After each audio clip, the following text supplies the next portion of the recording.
Herkese merhabalar, Güzelsay'a hoş geldiniz. Bugün sizlerle beraber çocuk temel beden kalıbı çıkaracağız. Ben 1 yaş çocuk ölçülerini baz alarak kalıbımızı çıkardım. Bu kalıbımızda diğer kalıplarımızda olduğu gibi seri üretimde kullanabileceğiniz bir kalıp. Ayrıca tabii ki özel çalışmalarınızda da rahatlıkla kullanabilirsiniz. Girizgahımızı da yaptığımıza göre kalıbımızı çıkartmaya başlayalım. İlk olarak göğüs çevremizin yarısı ve arka uzunluk ölçümüz kadar dikdörtgen bir hat çiziyoruz. A, B, C, D noktaları olarak adlandırıyoruz.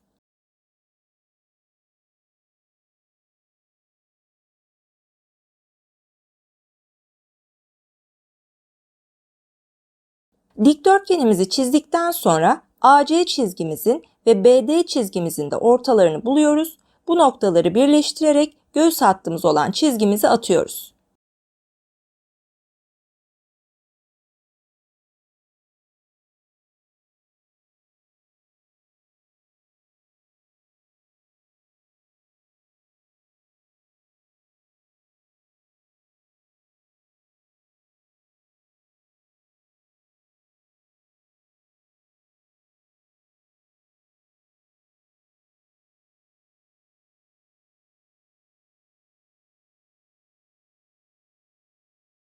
Bize göğüs hattımızı veren bu çizgimizin de ortasını buluyoruz. G adını veriyoruz.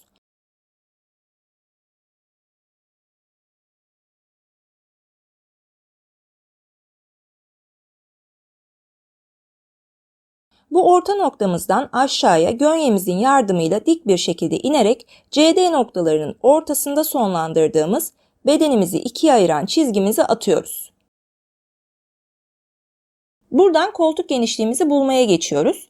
Bunun için ilk olarak göğüs çevremizin yarısı olan 27,5 santimi buluyoruz. Daha sonra da 27,5 santimi 4'e bölüyoruz. 6,875 gibi küsürlü bir sayı çıkıyor. Bu ölçüyü tam olarak da çalışabilirsiniz. 6,9'a da tamamlayabilirsiniz. Ben 6,9 santim olarak çalışacağım.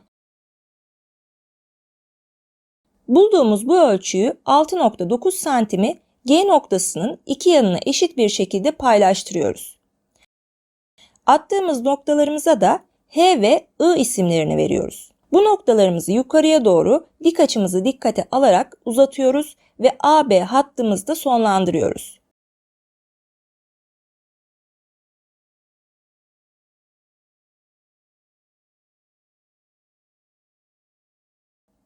I ve J isimlerini veriyoruz. Koltuk genişliğimizi verdik, yakamıza geçiyoruz artık.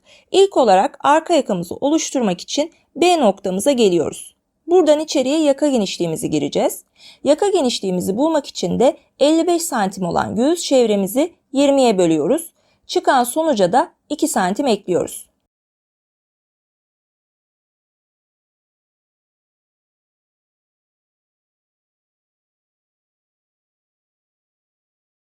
Bu formül bize 4,75'i verdi.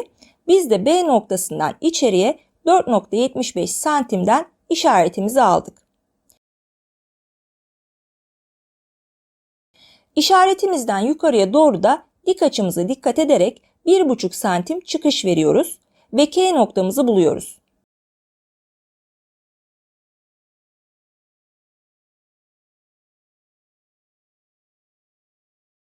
Kol kavadoramızın yardımıyla arka yakamızın şeklini de hemen oluşturuyoruz.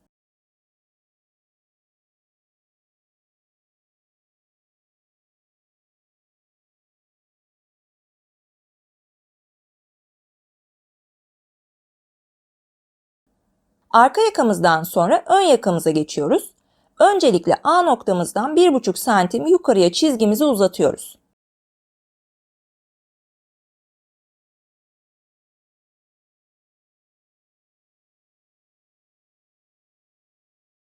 L noktamızı buluyoruz. L noktamızdan 90 derecelik açımızı dikkate alarak yaka genişliğimiz olan 4,75 santim kadar bir hat uzatıyoruz.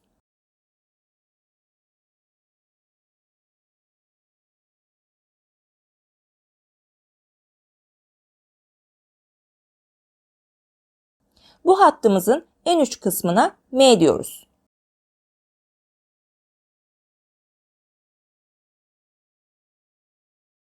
Uzattığımız LM hattımıza gönyemizi 90 derecelik açıyla yerleştirerek yaka genişliğimiz artı 1 santim kadar, yani 5,75 santim kadar bir hat daha uzatıyoruz.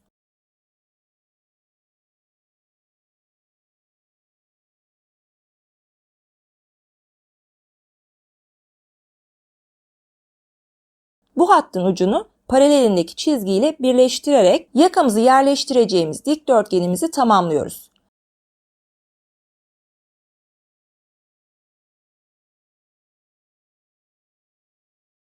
Ve yakamızın şeklini çiziyoruz.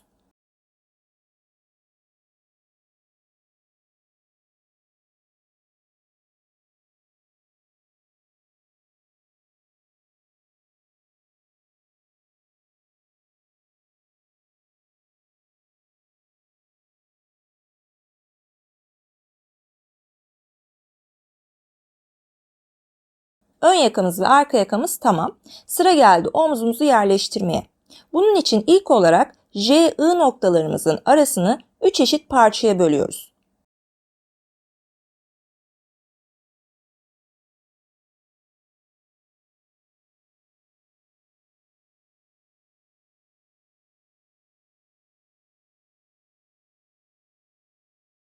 Daha sonra en üstteki noktamızı N olarak adlandırıyoruz.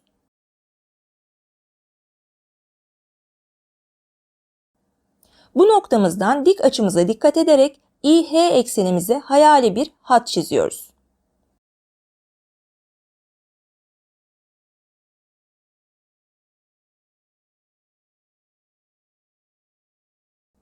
Çizgimizin İH eksenine değen noktasından 1,5 santim yukarıya işaret atıyoruz. Buraya da O adını veriyoruz.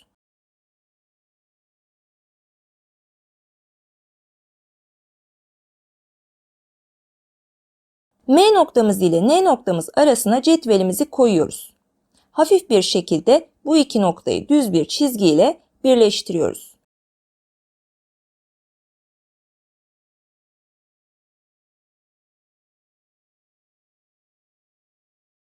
Daha sonra cetvelimizi K, O noktaları arasına koyuyoruz ve yine hafif bir şekilde düz çizgimizi atıyoruz. Hafif şekilde çizdiğimiz bu çizgilerimizin üzerine omuz genişliği ölçümüzü yerleştireceğiz. Bu arada omuz ölçüsü aklınıza soru işareti bıraktıysa çocuklarda omuz ölçüsü tek omuz olarak alınır. Benim kullandığım ölçüler standart ölçüler. İlk olarak ön omzumu yerleştiriyorum. Cetvelimin sıfır noktasını M noktama koyuyorum. Ve omuz genişliğim olan 7,2 santimi MN hattımın üzerinde netliyorum. Arka omzuma geçiyorum. Aynı geçişi K noktamdan O noktama doğru yapıyorum. 7,2 santimi KO çizgimde belirliyorum. Ön omzumun ve arka omzumun gelişini tamamladım. Şimdi de kol evimi çizmek istiyorum. Bunun için ilk olarak omuz çizgilerimin bitişinden 90 derecelik açıyla birkaç milimlik geçiş sağlıyorum.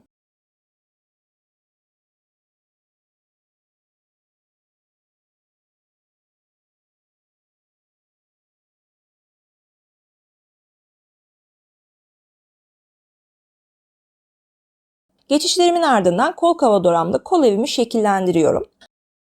Ben burada kol kavadoramın dışında bir de elimde daha pratik olan küçük plastik araçlar vardı. Onlardan da yardım aldım. Ama siz kol kavadoranızda yapabilirsiniz. Ben burada video çekimi yaptığım için kameradan kaynaklı tamamıyla bir kuş bakışı yakalayamıyorum arkadaşlar. Ondan kaynaklı böyle yaptım. Kol kavadoranız sizin için yeterli olacaktır ama. Evet, kalıbımızın üst kısmını tamamladık. Artık belimizi oturtalım. Bunun için bel çevremizi yani 52 santimi 4'e bölüyoruz. 13 santim geldi. Bu 13 santimi C noktasından ve D noktasından içeriye işaretliyoruz.